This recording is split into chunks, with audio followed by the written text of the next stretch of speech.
We'll get back to security stories in a bit, but then let's take you to southwest Nigeria, in Ondo State to be precise, where the Ondo State Governor, Aiyedatiwa, may face another battle over the choice of his deputy as he prepares to hit the ground running. There are indications that Aiyedatiwa, who succeeded his principal, Rotimi Akeredolu, following his death, is already under pressure to name his deputy. Aiyedatiwa, who hails from Ilaje in the Ondo South Senatorial District, had been eyeing the governorship seat before he and his late principal fell apart. According to a source, President Bola Tinubu, who had long been showing interest in the politics of the state, had already waded in over what deputizes Aiyedatiwa when they met at the president's Ikoyi residence in Lagos, where the issue was extensively discussed. At this point, joining me on the news to further discuss this is Charles Oludare, a political analyst. Mr. Oludare, it's nice to have you around. Thank you for having me this afternoon. So do you think the choice of the deputy governor might be an uphill task for Aiyedatiwa, considering his experience and that of those who stood by him, especially during the political crisis and the bickering that led to his eventual emergence as the governor of the state?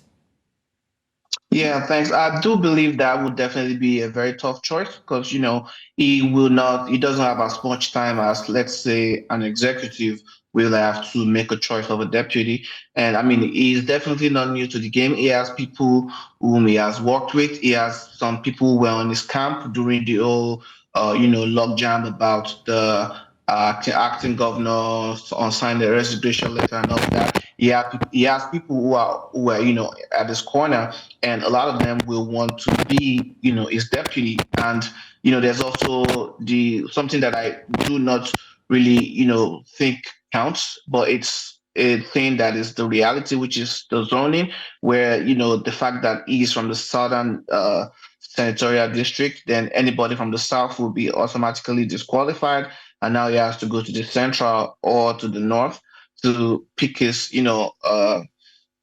deputy. And I know some people there's been a conversation about he should pick someone from the north because the late governor Akeredolu was from the north, and it also might be looking because it is a known fact that Governor Aiyedatiwa has an intention to run next year's election. So he will also want to consider, maybe he wants to consider that election in choosing a deputy so that the deputy will stay on and run with him for his own first time should he get the ticket of the party. So those are like the considerations and the variables that we need to put into his decision making. It's not going to be easy. I think he might want to put it in the central because he might be thinking of the election next year.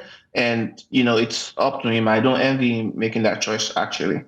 But some people feel that he probably might pick his deputy from the remaining members of his cabinet that have been loyal to him since the orchestration by lawmakers of the assembly to remove him from office. Do you think that could also be a possibility if he's not looking at the north or any other area for a pick?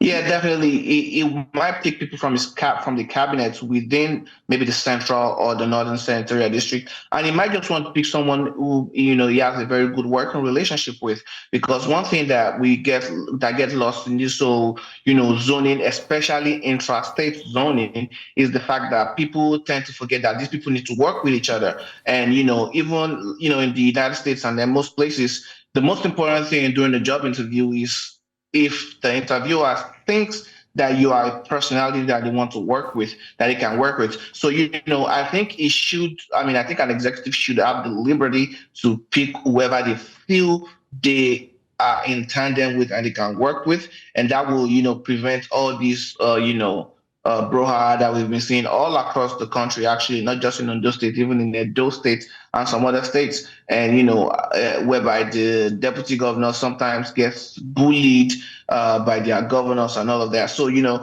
those are like some things that I feel like would be, but I think he might also pick someone who is not even a member of the, state executive council, like someone who's not a commissioner or something. He might pick up a body, a party member, a loyalist. Definitely want to pick a loyalist that he can work with. So I mean, that is the things I think he's going to consider. I don't envy him, like I said, because he doesn't have time, and then he has election, he has a budget, he has a state to run. It's like he's beleaguered from all angles, and I can only pray for him and wish him all the best for the people of Ondo State. So, with rumors that President Tinubu might be interested in the person who becomes deputy, do you also see that situation causing another political crisis in the States?